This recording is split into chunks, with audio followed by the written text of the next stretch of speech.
What is going on, guys? Good morning, sports fans, and welcome back to the Fuel Up, Border Fuel's exclusive morning show. I'm your host, Director of Operations for Border Fuel Sports, Byron Smith, kicking off the show today with our fast food chicken tier list.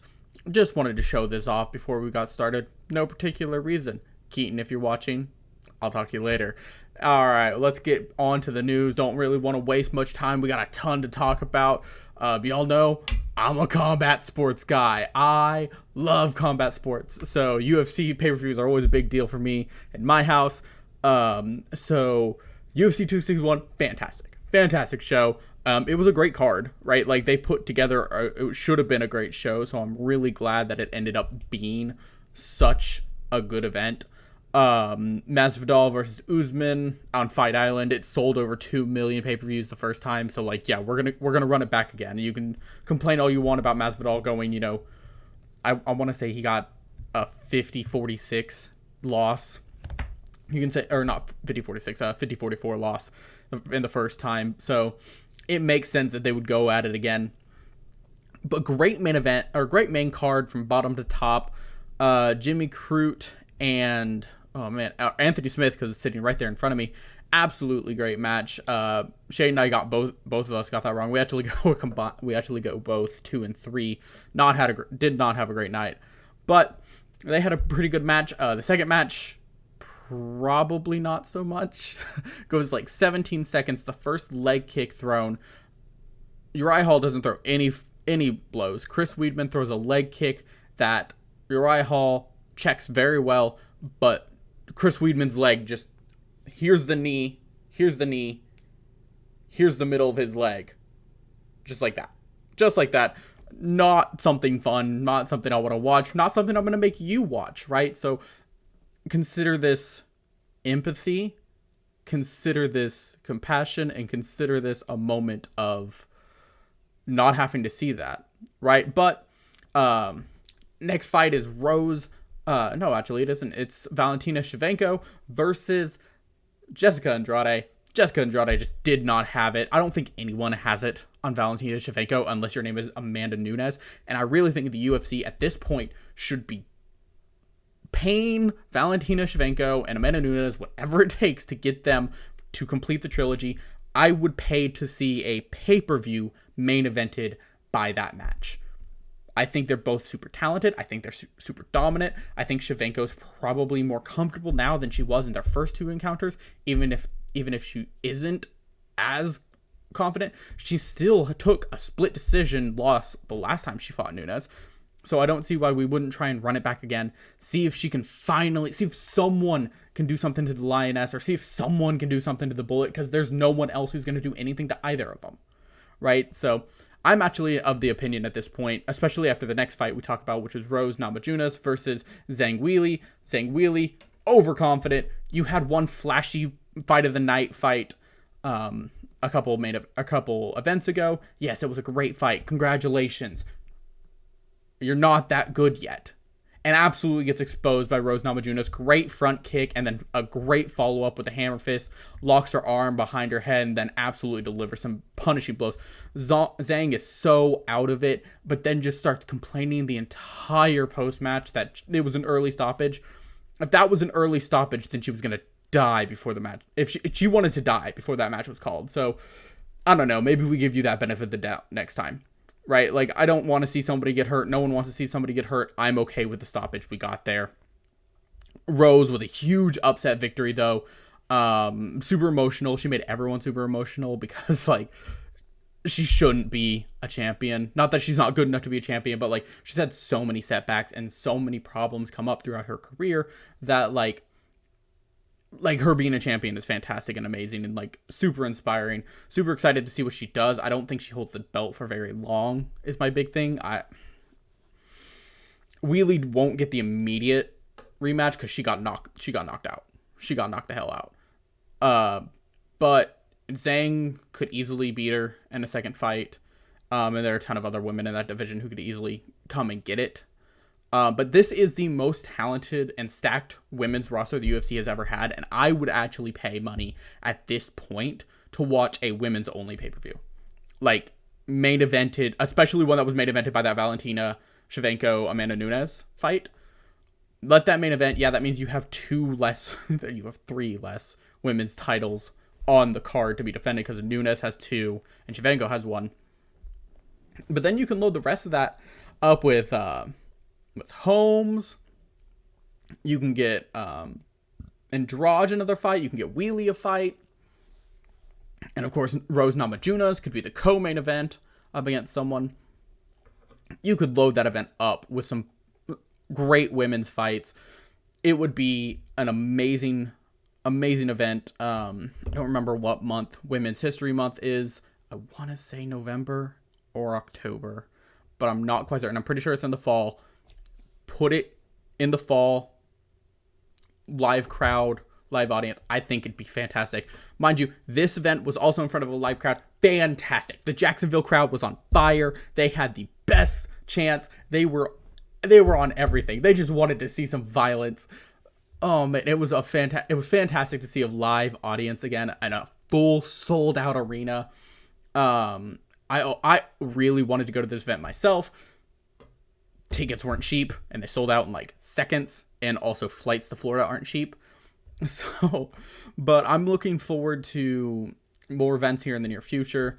I'm definitely wanting to be at a big UFC event before the end of the year because, especially in the last year during quarantine, UFC helped me a lot get through some of this quarantine. So I'd really like to go join the rest of my fans. But let's talk about the main event. Jorge Masvidal versus Kamaru Usman. Someone that up to this point I considered one of the weakest champions in the UFC. I thought he got lucky against Colby Covington. I thought he beat a weak interim and Tyron Woodley. And then Gilbert Burns, he's not in the top 3 or 4 in that division. Like, I don't even know how he got that fight. I guess Covington just wasn't ready yet. But, so, Kamaru Usman has not impressed me. The fact that he had to wrestle the crap out of a man who had to drop 20 pounds in 6 days, along with coronavirus screenings, media calls, press conferences, and everything else. The last time he fought Masvidal really started to, like, take the air out of the tires of my Usman support. No, that's gone. So, Usman is a wrestler. He's trained in wrestling. That's how he got it. That's how he came up in the UFC. And then he knocked out Burns last fight, and he absolutely sleeps Jorge Masvidal. Just destroys that man's face. It's brutal. It's amazing. It's like, my big thing about Usman was he couldn't strike. Like, he could wrestle, but he couldn't strike well. He can strike now. So I think he's the full package right now. I'm not 100% sold on him. But for right now, I don't see anyone else in that division beating him, right? Colby Covington, before this fight, I had Colby Covington mentally where I was like, okay, even if Masvidal doesn't beat him, Covington can. Covington can throw hands. I've seen Usman knock 2 people out in a row now with pretty brutal hands, like hands made of stone. I don't know if Covington can beat him. I don't know. I really don't. It'll be interesting. I think it'll be a good... I think it'll be a good main event somewhere, but... And before anyone says it, Conor McGregor is not coming to the division. He is not beating Kamaru Usman. If he comes to the division, if he comes up to 170, he's not beating Usman. He is absolutely going to be slept again. And at that point, your career's over. Your career's over. Nope. Even if you beat Poirier in June, which I'm skeptical of, if you go up in weight class and then get slept by Usman, no, absolutely not. But I guess we'll see. But like I said, me and Shade both go 2-3 on that event. I dropped to an ugly 11-4, which I know isn't ugly. That's still playoff contention, but it's whatever. Shade goes to 6-4, which isn't great, but he'll bounce back. But during last week, before the weekend, the Kansas City Chiefs make a huge trade with the Baltimore Ravens for Orlando Brown, a right tackle, 2-time Pro Bowl left tackle or right tackle for the Baltimore Ravens. Has experience on both sides of the line. He requested a trade. so that he could go play left tackle. His father played left tackle in the NFL, and he wanted to continue the legacy of his family name. Props to him for that, dude. Like, do what you want to do. I fully support that. Gets traded to the Kansas City Chiefs for their first in this upcoming draft, along with a few other pick trades and stuff like that. But essentially, the value comes down to a second round pick. I don't think that's right. I think it's a first round pick, even though Baltimore gave them their 2021 second as well. Which this trade honestly does not make any sense for the Baltimore Ravens. It doesn't feel like they get nearly enough for what they traded away. A 2-time Pro Bowler who has never given a sack up on the left side. He has, I think, 220 snaps on the left side and has never given up a sack on the left side. Gave him away for essentially a second rounder. What the hell? Like, there's already some tension in Baltimore right now. Where there's smoke, there is fire. And there are circling reports that the relationship between the Baltimore Ravens and Lamar Jackson are deteriorating fast. And this was more wood on the fire, right? So, very interesting move for them. Not going to help them long term in that negotiation with Lamar. Like, sure, they may be the one saying, you know what, Lamar, we're not interested. And if that's the case, it still doesn't make any sense. It's still like, it's still kind of a dick move to Lamar, but also, like, you didn't get enough. Your players, if you want to go to the Super Bowl, you have to beat Kansas City. There's no way around that. You're never going to the Super Bowl unless you can beat Kansas City. And you might be like, well, they may not have to play them in the playoffs. They haven't been able to beat them in the regular season. The Baltimore Ravens cannot beat Patrick Mahomes. They're allergic to it. Patrick Mahomes' sophomore season, his first year starting, they got up 2 touchdowns on him and let him come back, miss a field goal in overtime, and let the Chiefs win. They are allergic to beating Patrick Mahomes, and this does not help. You go from, we can't beat Patrick Mahomes to the Chiefs. Oh, the Chiefs have a weakness? Oh, we might be able to beat them. Let's fill their weakness for them. This is Goku giving Cell a Jinju bean before the final battle with Cell, right? This is stupid. This is cocky, and I don't know what's going on with the Baltimore Ravens organization. Wouldn't be surprised if we see a GM fired before the end of the offseason, right? They do have 2 first-round picks, and maybe they can bundle those together and trade up and get something impressive like Jalen Waddle, maybe. They're definitely not going to be able to get up to Jamar Chase levels, but maybe they can get up to Devontae Smith levels. But, they just got older Devontae Smith with Sammy Watkins, except at least Sammy Watkins has size and isn't going to be broken in half the first time he's tackled. So, who knows? Staying on the topic of the draft here, 49ers are officially shifting their focus exclusively to Mac Jones and Trey Lance. What the hell? Honestly. Trevor Lawrence is QB1. Okay, whatever. He's going to Jacksonville. Zach Wilson is likely going to the New York Jets. Maybe they take Justin Fields. Maybe. He's QB2 on a lot of boards. That means, but no matter what, San Francisco is getting QB3. And either Justin Fields or Zach Wilson is going to be on the board for them, and they are going to pass it up for Mac Jones or Trey Lance. How in the world do you justify that? Especially if it's Justin Fields. I'm not as sold on Zach Wilson, especially if it's Justin Fields. And he's sitting there at 3, and you look at him and you go, yeah, extremely talented guy with the cannon who can also make plays and also knows how to make off-kilter plays and is a great leader and was so injured in the semifinal playoff games but still managed to throw like 5 or 6 touchdowns. Guy who had Devontae Smith, Jalen Waddle, Najee Harris all to throw at. And still didn't put up as impressive of a season as Justin Fields. Like, it doesn't make any sense. I don't know what's going on there. Help. Help. This is a cry for help from the San Francisco 49ers. An absolute cry for help. So, I get it. It's draft season, and, someone has to make the stupid decisions. It's normally the Raiders, but someone has to make the stupid decisions.